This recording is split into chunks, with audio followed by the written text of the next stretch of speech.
Bonjour à tous, c'est Nicolas Pomarède. Alors, vidéo un peu exceptionnelle aujourd'hui parce que je voudrais vous parler de quelque chose dont je parle jamais, c'est-à-dire les autres marchés. Mais là, je voudrais vous parler du Bitcoin. Parce que c'est vrai que je le vois de temps en temps en regardant d'autres vidéos de trading avec d'autres personnes, d'autres YouTubers, je regarde un petit peu ce qu'ils font. Et j'ai trouvé ça vachement intéressant, et d'autant plus parce que j'ai un ami, que je salue au passage, qui s'appelle Benoît, qui a investi sur le Bitcoin, et je me rappelle qu'il m'en a parlé à la mi-décembre du Bitcoin, et il m'a demandé ce que j'en pensais d'après moi et tout, est-ce que il devrait prendre ses bénéfices ou pas, est-ce qu'il devrait faire quelque chose ou pas. Et alors, je vous en parle tout de suite. Le Bitcoin, on m'en a parlé, moi, à partir de... C'était quand? C'était en 2017.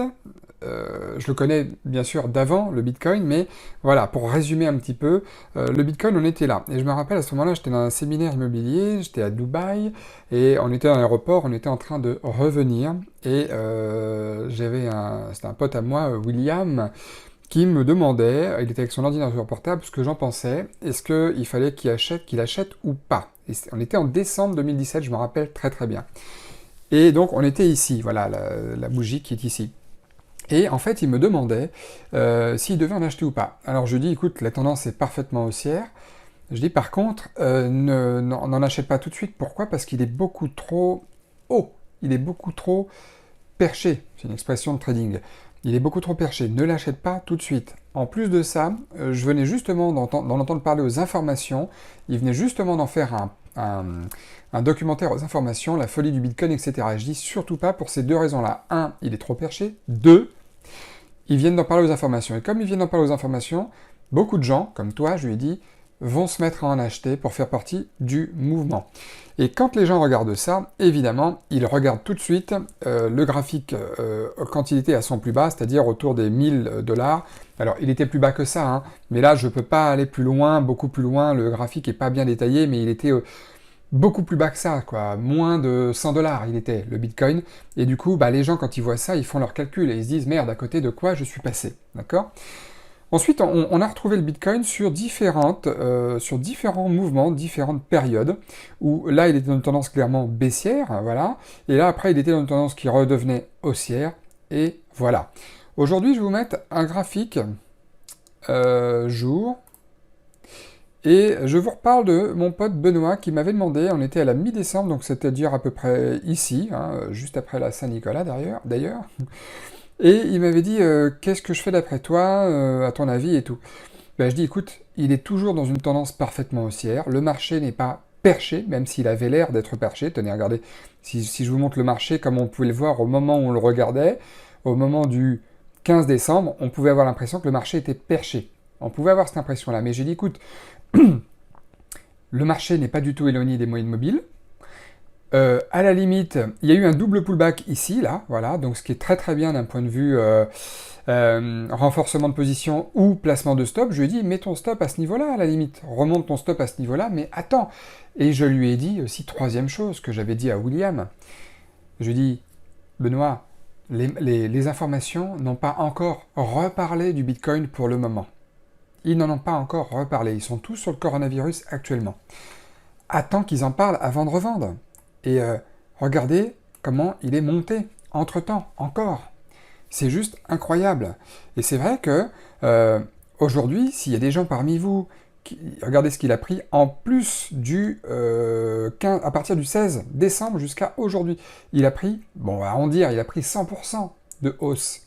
Ce qui est absolument magnifique. Il a pris 100% de hausse. Et pas en partant de 5 $ en montant à 10 $. Hein. Parce que ça, on en voit souvent des actions comme ça, surtout sur les US, quoique je vous montrerai un exemple sur les US après, qu'il y a beaucoup d'actions qui cotent, qui ont une vraie valeur, et qui ne sont pas des penny stocks, et qui font des bons comme ça, parfois en une journée. Les actions, de toute façon, rien ne détrône les actions, même pas le Bitcoin, rien ne détrône les actions US, c'est clair. Là, le Bitcoin, il a pris 100%, mais en quelques semaines, il a pris 100%, d'accord? Et si on regarde un point intéressant ici, voilà, il a pris 243% en 2 mois et 18 jours. C'est magnifique. Tout ça pour dire qu'effectivement, si vous deviez trader autre chose sur les actions, si vous n'êtes pas familier avec les actions, moi-même, je traderais les indices américains hein, ou le Bitcoin. Parce que c'est une valeur qui est très volatile, on a de la liquidité, on a du mouvement, on a de la belle tendance, des belles courbes de tendance, c'est un très beau produit aussi à travailler, en plus des actions, pour ceux qui font déjà les actions par exemple. Et autre chose, autre chose, là on voit les volumes qui sont en nette progression par rapport à avant, c'est-à-dire que la tendance de fond est saine et solide. Jusqu'à quand? J'en sais rien. Ça, je peux pas le prévoir. Mais quand je disais à Benoît, bah écoute, t'as pas besoin de vendre pour l'instant, la tendance de fond est toujours haussière, à la limite, si tu veux, remonte ton stop, et puis c'est tout.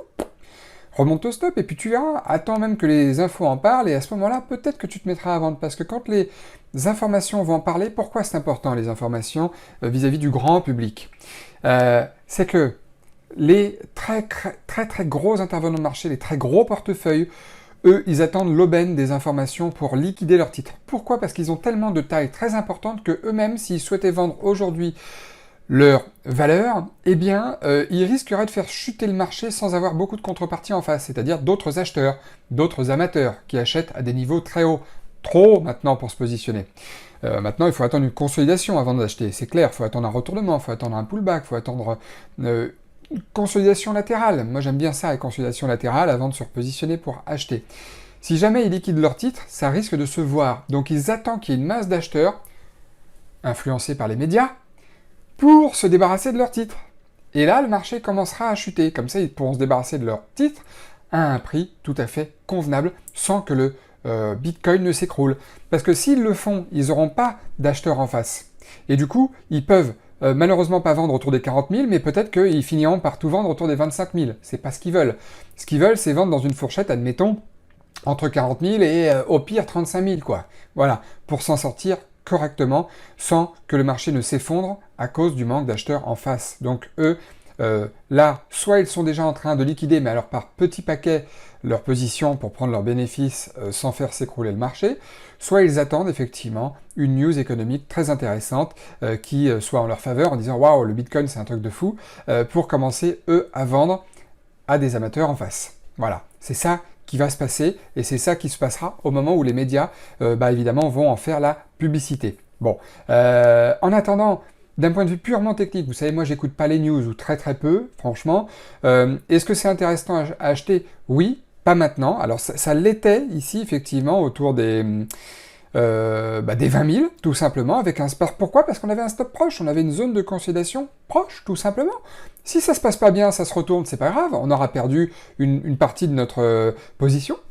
Point final. Là, un petit point de renforcement pour ceux qui ont acheté autour des 20 000, ici. Tenez, un petit point de renforcement autour des 24 000. Voilà. Alors, admettons que vous ayez acheté, je vous dis une connerie, si vous preniez des petites portions, il y a des marchés mini qui existent, vous savez, des mini Bitcoin, des mini DAX, des mini DO, ce genre de choses. Admettons que vous ayez acheté 100 lots, là, si on peut les appeler comme ça aussi, comme le Forex.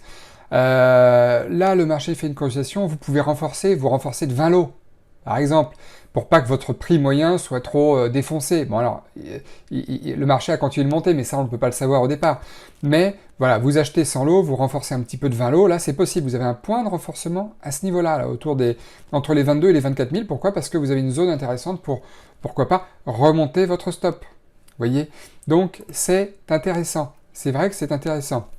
Mais de toute façon, il y a plein de marchés qui sont intéressants. Moi, personnellement, je fais les actions américaines parce que, je le répète, là, le Bitcoin est intéressant, là, en ce moment, depuis quelques semaines, depuis octobre-novembre, où les professionnels ont repéré une augmentation du volume, des cassures de résistance intéressantes. Bon, mais sinon, à part ça, quand on rate un mouvement, on le rate. Et le Bitcoin, pour attendre un nouveau mouvement, un nouveau point intéressant pour se positionner, il faut quand même attendre un peu. Hein.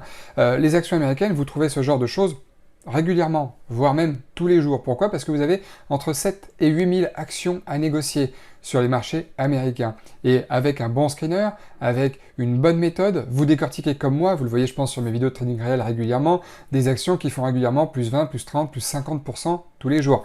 Là dernièrement, j'ai eu une action, tiens d'ailleurs, que j'ai tradé, sur laquelle j'ai gagné, je n'ai pas fait la vidéo là-dessus parce que, comme vous le savez, je n'enregistre pas tous les jours mes séances. Voilà, c'était l'action DDD, 3D System. Bon, alors en une journée, cette action-là, elle a pris 104%. Voilà, on le voit ici. En une journée, elle avait pris 104%. Le lendemain, elle a refait 50% de plus. C'est un truc de fou. Et attention, hein, tenez, je vais vous montrer, avec des points intéressants pour se positionner. Tenez. Alors, je vais mettre un graphique 3 minutes, ça sera un petit peu mieux. Voilà, bon, le graphique, voilà, on le voit bien ici. Voilà, on est ici, cette journée du 7 janvier. Ça remonte pas à 107 ans, ça remonte à quelques jours. Du plus bas au plus haut, 101%. 101% en une journée. D'accord? Et c'est pas un penny stock le truc. Hein. Et sinon, du plus bas au plus haut dans la journée, 84%. Et je note même pas le gap de la veille. Hein. Je prends le plus bas de la journée et le plus haut de la journée. Et, oui, on a aussi des points intéressants pour se positionner. Si je reviens sur un graphique 1 minute, par exemple, est-ce que je peux y aller cette journée-là? Non, je prends un graphique 2 minutes, j'ai pas assez de recul. Voilà. Hop. Est-ce qu'on a des points intéressants pour se positionner? Bien sûr, regardez à ce niveau-là, le niveau des 14,68, c'était un niveau intéressant pour se positionner. Pourquoi? Parce que au niveau en dessous là, des 14, allez on va arrondir à 14,12, on a un point de stop très intéressant pour prendre le titre. Voilà, si on veut faire partie du mouvement. Puis là, les volumes, je ne vous raconte pas. Regardez les volumes qui n'ont pas arrêté d'être explosifs. Ce titre-là vous suffit pas? Eh bien regardez, le titre Mara, c'est pareil. Le titre Mara a pris 18% le dernier jour, mais sinon le premier jour, il avait pris pareil, 25-26%. Et je prends même pas le gap de la veille. On trouve des titres, mais qui sont absolument hallucinants. Et ça, c'est tous les jours sur les marchés financiers. Bon, là, il y a un titre qui a énormément perdu. On peut trouver ça. Regardez, 51% de baisse. On peut le trouver aussi sur les marchés financiers. Ça peut se trouver, évidemment.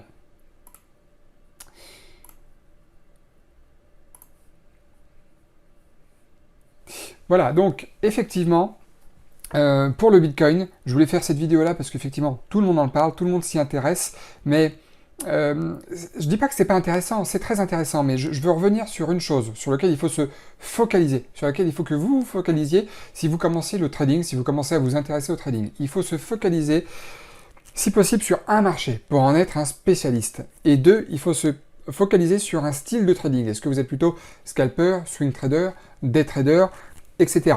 Il faut vous focaliser sur ça. Bien entendu, on peut travailler sur 2-3 marchés. Si vous êtes sur le Bitcoin et sur un ou deux autres indices, ça va encore, d'accord? Mais moi, je vous le dis, pour les gens qui veulent faire du day trading, les actions US, c'est juste magnifique parce que tous les jours, vous avez du grain à moudre. Tous les jours, vous avez quelque chose à faire avec des risques faibles, des rendements très intéressants, des risk-reward super. Et ça, c'est tous les jours sur les marchés américain. Donc choisissez bien votre style, choisissez bien votre marché. Le Bitcoin est quelque chose de très impressionnant. Si vous êtes dedans, pour l'instant, ne vendez rien, d'accord? Attendez que il y ait un retournement, tout simplement. Pour l'instant, faut pas juste s'inquiéter quand on voit un simple pullback. Il faut juste faire attention, remonter son stop régulièrement. Mais sinon, bravo, hein, si vous êtes sur cette action, enfin sur ce titre-là, sur cette valeur-là, pardon, c'est pas un titre. Si vous êtes sur cet actif, bravo, parce que le Bitcoin, c'est quand même un produit qui est comme tous les autres produits, psychologique, qui est intéressant, qui a des beaux mouvements aussi. Donc, n'hésitez pas à vous spécialiser, à travailler là-dessus, si vraiment ça vous intéresse, parce que il y a des choses aussi intéressantes à faire sur les autres marchés, même si le meilleur, c'est quand même les actions américaines. En tout état de cause, c'est clair et net. Bon, en tout cas, si la vidéo vous a plu, n'hésitez pas à mettre un pouce, et puis abonnez-vous à la chaîne, et puis moi, je vous dis à très bientôt. Bonne journée à tous.